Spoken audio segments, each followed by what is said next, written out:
গাউসে পাকের বয়স চলতেছে 3.5 বছর। কত বছর? জোরে কোন?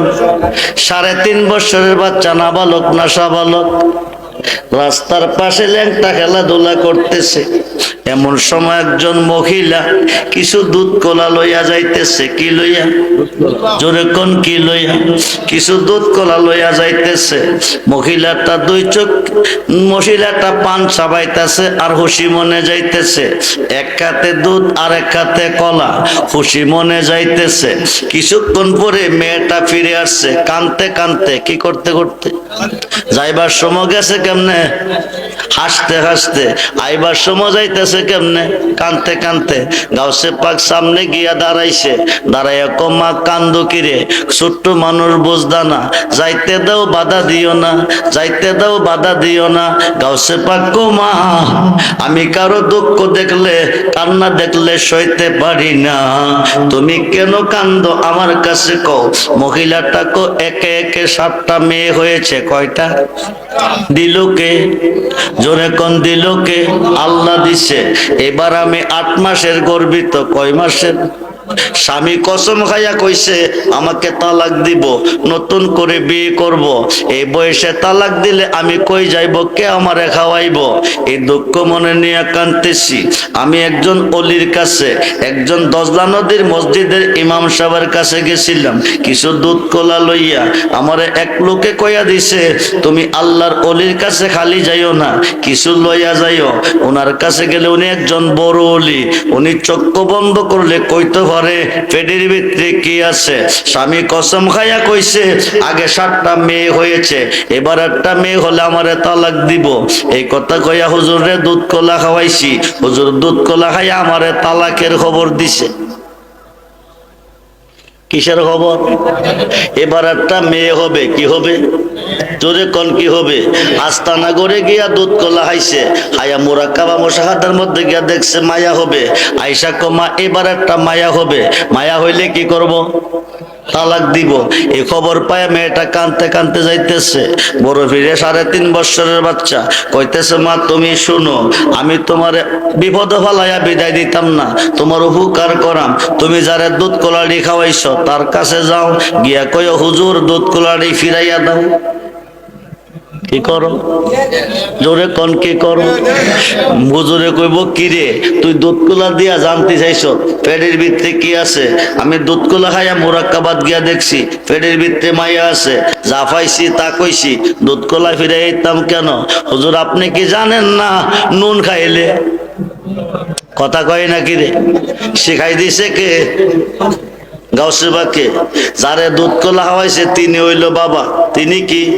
সালে মুসা জঙ্গি হুজুর। সুবহানাল্লাহ বলেন। শিখাইছে কে? পুতে। বেডে গিয়া ক হুজুর আমার দুধ কলা ফিরাইয়া দেন। ক কিরে? হুজুর আপনি কি জানেন না নুন খাইলে গুণ গাওয়ান লাগে?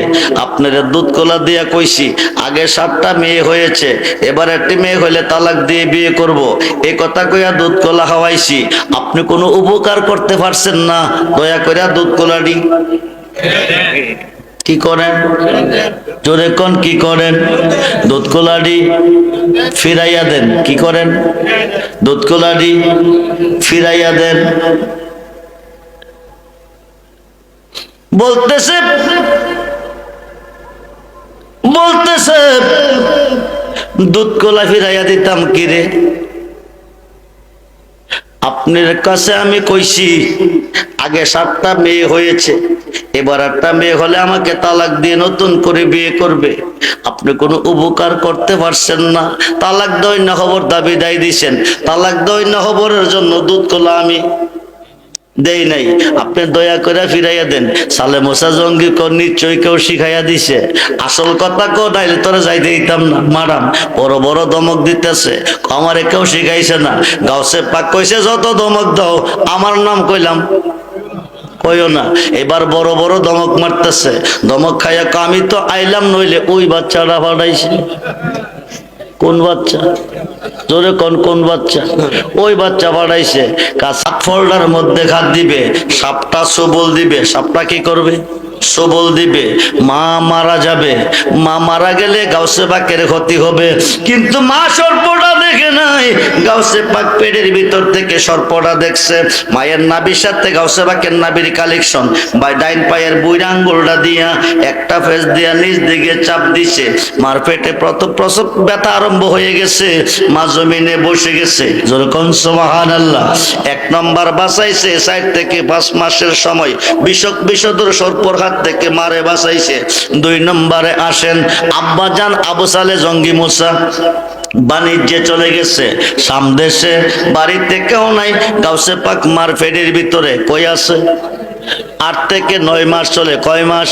8 থেকে 9 মাস গাউসে পাক মার পেটের ভিতরে। এমন সময় একজন ফকির আইছে। কি আইছে? ফকির আইছে, আয়া ভিক্ষা চাইছে। উম্মুল খায়ের মা ফাতেমা দরজার মধ্যে ভিক্ষা নিয়ে গেছে, কিন্তু ফকির বেটা ভিক্ষা না নিয়া ঘরের দিকে চায়া রইছে। উম্মুল খায়ের মা ফাতেমার দিকে চায়া রইছে। মা ফাতেমার টেনশনের মধ্যে পড়ে গেছে। জন্মের পরে চন্দ্র সূর্য দেখি নাই, এই ঘর থেকে হাইটা ওই ঘরে যাই নাই, জীবনে কার সাথে কথা কয় নাই, কারো কথা আমি শুনি নাই। আজকে আমার স্বামী বাড়িতে নাই, আজকে বুঝি আমার চরিত্রের উপর আঘাত আসবে। বন্ধুরে, অলিদের পক্ষে থাকলে অলিরা কি করে শুনেন, যদি গাউসে পাকের ভালোবাসা অন্তরে থাকে, পৃথিবীর যে কোনো মুহূর্তে যে কোনো প্রান্তরে তুমি বিপদে পড়ে যাও, গাউসে পাকের স্মরণ করো, গাউসে পাক তোমারে উদ্ধার করবে। যেরকম সুবহানাল্লাহ। চিন্তার মধ্যে পড়ে গেছে, আজকে বুঝি আমি কলঙ্কিত হব। এবার এই দরজা সাইরা দিয়া আরেক দরজা গেছে, ফকির বেড়া ওই দরজা গিয়া দাঁড়াইছে। দরজা সাইরা জানালার পাশে আইছে, ফকির বেড়া জানালার পাশে আইয়া দাঁড়াইছে। এবার উম্মুল খায়ের মাতে ফাতেমা টেনশনে পড়ে গেছে, আইছে দরজা সাইরা জানালার পাশে আইছে, ফকির বেড়া জানালার পাশে আইয়া দাঁড়াইছে। এবার উম্মুল খায়ের মাতে ফাতেমা টেনশনে পড়ে গেছে, আজকে বুঝি আমি কলঙ্কিনী হব, আমার বাড়িতে কেউ নাই। হুজুর গাউসে পাক 8 থেকে 9 মাসের বাচ্চা বাঘের রূপ ধারণ করে জমিনে আইছে। আল্লাহু আকবার বলেন। মার পেটের ভিতর থেকে বাঘের রূপ ধারণ করে বাঘির আসছে, আইসা ফকির বেড়ারে তারাইয়া আবার নিজে গিয়া ডুইকা গেছে। আল্লাহু আকবার বলেন। 1 নম্বরে 5 মাসের বয়সে বিষধর সর্পর হাত থেকে মারে বাঁচাইছে। 2 নম্বরে 8 থেকে 9 মাসের বয়সে বাঘের রূপ ধরে ফকিরের হাত থেকে মার ইজ্জত রক্ষা করছে। যেরকম সুবহানাল্লাহ। 10 মাস 10 দিন পার হয়ে গেল, গাউসে পাক দুনিয়াতে জন্ম নিব রমজানের 1ম তারিখ। কোন তারিখ? জোরে কোন তারিখ? রমজানের 1ম তারিখ গাউসে পাক জন্ম নিব। ইরাকের আকাশে চাঁদ দেখে নাই, আকাশ মেঘাচ্ছন্ন। এখন চাঁদ না দেখে রোজা রাখা যাবে নি? জোরে কোন। উলামা কমিটিও চাঁদ দেখে নাই, আকাশ মেঘাচ্ছন্ন। গাউসে পাক মার পেটের ভিতর থেকে আকাশের চাঁদ দেখে দুনিয়াতে আইসা 1 টান দুধ খাইয়া রোজা রাখছে। জোরে কোন সুবহানাল্লাহ। 1 টান দুধ খাইয়া রোজা রাখছে, সারাদিন চলে যাইতেছে আর দুধ খায় না। মা টেনশনে পড়ে গেছে, বাবাও টেনশনে পড়ে গেছে। হাইকাই ছেলেটারে জিনে বলতে ধরলো নাকি রে, 1 টান দুধ খাইলো, সারাদিন চলে যাচ্ছে আর কোনো দুধ খাই না। কত জারা ফুয়া, কত তেল ফুয়া করলো। গাউসে পাকের জিনে ধরবো, বুতে ধরবো। গাউসে পাকের নাম শুনলে দৈত্য পর্যন্ত সিলিন্ডার করে। যেরকম সুবহানাল্লাহ। সন্ধ্যা যখন হয়ে গেছে, ইফতারের টাইম হয়ে গেছে, গাউসে পাক প্রাণ ভরে ভরে দুধ খাইতেছে। যেরকম সুবহানাল্লাহ। বন্ধুরে, তামাম পৃথিবীর অলিদের কাঁধে যার কদম, যার কদম না পড়লে তুমি অলি হইতে পারবে না। যেরকম সুবহানাল্লাহ। হুজুর গাউসে পাক দুনিয়াতে আসছে, 5 থেকে 6 বছর বয়সে চলতেছে। ওনারে নিয়ে মক্তবে দিছে। কই দিছে? আমাদের ছেলে মেয়েদেরকে স্কুলে মক্তবে কোন বয়সে দেই? 4-5 বছর বা 6 বছর হইলে গাউসে পাকের মক্তব দিছে। আবু সালে জঙ্গি মুসা হুজুর মক্তবের হুজুরে দিয়া কইছে, আমার ছেলেটারে তোমার মক্তবে দিয়ে যাই, তারে 30 পারা কোরআন তুমি শিখাইয়া দিও। কয় পারা? 30 পারা। এতগুলি স্বর্ণ মুদ্রা দিয়া গেছি, প্রয়োজনে আরো দেব। একবার স্বর্ণ মুদ্রারি দিয়া সালে মুসা জঙ্গি গেল বিদায়ী হইয়া। এই দিক দিয়া পরের দিন উস্তাদজি সবক দিতেছে 1 আয়াত, গাউসে পাক পরে 2 আয়াত। যেরকম সুবহানাল্লাহ। উস্তাদে সবক দে 3 আয়াত, গাউসে পাক পরে 5 আয়াত। যেরকম সুবহানাল্লাহ। গাউসে পাকের দিয়ে এসে কোরআন শরীফ শিখাইতো।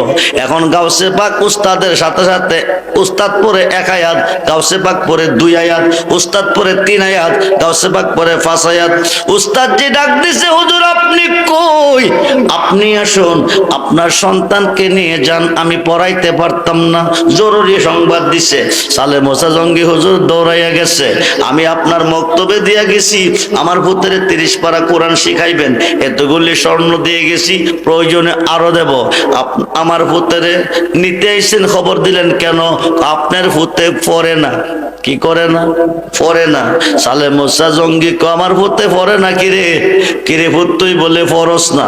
পড়াম কেমনে? উস্তাদে আমারে পড়াইতো। জানে না কিনা জানে না। উস্তাদে তোরে পড়াইতো জানে না, তুই এত বড় পড়ুইনা কেমনে পড়াইবো? উনি তো আমারে চিনে না। সুবহানাল্লাহ বলেন। কি করে না? কি করে না? চিনে না। সালে মোসা জঙ্গি আব্দুল কাদের, আব্দুল কাদের, তুমি এত বড় জ্ঞানী গুণী, তোমার ওস্তাদে চিনে না, তুমি এত বড় পড়ুইনা, তোমার পড়াই তো জানে না। আব্বা ওনার কথা কইব কি? উনি বড় মানুষ, উনি কেমনে চিনব? তুমি জন্ম দিছো, তুমিও তো চিনছ না। জোরে কোন সুবহানাল্লাহ। লাডি একটা টান দিয়ে হাতে লইয়া আব্দুল কাদের, আমি তোরে জন্ম দিয়া চিনছি না, তবে আজকে না চিনাইয়া ছাড়তাম না। লাঠি হাতে নিয়ে দৌড়াইতেছে। হুজুর গাউসে পাক দৌড়তে দৌড়তে দৌড়তে দৌড়তে দৌড়তে দৌড়তে বিশাল বড় একটা কবরস্থান গিয়া ফলাইছে। কই গিয়া? জোরে কোন? সালে মোসা জঙ্গি দৌড়াইতেছে, গাউসে পাক দৌড়তে দৌড়তে কবরস্থান গিয়া ঢুকছে। ঢুকা কতরা কই রে আব্বা আজকে নরম না, বড় গরম হইয়া আইছে, লাগ পাইলে মাইরা লাইব, তোরা কই আমার সঙ্গে আই। জোরে করে আল্লাহু আকবার। সালে মোসা জঙ্গি হুজুর ফুতেরে দৌড়াইতেছে। কি করতেছে? গাউসে পাক দৌড়াই গিয়া কই ঢুকছে? কবরস্থান। ঢুকা কো তোরা কই রে আব্বা তো নরম না, আজকে গরম হয়ে আইতেছে, একা হইলে আমার কি করব? মারব। তোরা কই আয়। 3 থেকে 350, যখন সুবহানাল্লাহ, 3 থেকে 350 মুর্দার, 3 থেকে 350 মুর্দার কবর ভাইটা হাজির হয়ে গেছে। আল্লাহু আকবার বলেন। কয়জন? কয়জন? 350। সালে মোসা জঙ্গি দৌড়াইয়া যাইতেছে, মুর্দাররা বাধা দিতেছে। কি করতেছে? বাধা দিতেছে। সামনের দিকে দৌড়েন না, সামনের দিকে দৌড়েন না, সামনের দিকে কি করেন না? দৌড়েন না। তারে মক্তব্য দিছি, বর্ততে পড়ে না, উস্তাদ বলে তারে পড়াইতো জানে না, তাই উস্তাদ বলে তারে চিনে না। এমনকি আমি জন্ম দিয়ে আমিও বলে চিনছি না। সাইরা দে আজকা না চিনাইয়া যাইতাম না। মুর্দারেরা হুজুর করলে কোন কি কোন কি? আপনি কইলেন কি? চিনতেন যদি দৌড়াইতেন না। আপনার পুতে কবরস্থান আয়া ডাক দিছে, আমরা কবর ভাইটা 350 হাজির হয়ে গেছি। জোরে করে আল্লাহু আকবার। যদি চিনতেন তো দৌড়াইতেন না, সামনের দিকে আর একটা কদম দিয়েন না, দিলে এই কবরস্থানে একজনও আর থাকতো না, সব হাজির হইয়া যাইব। জোরে করে আল্লাহু আকবার। সবাই একটু জিকির করেন, আই না, আই না, আই।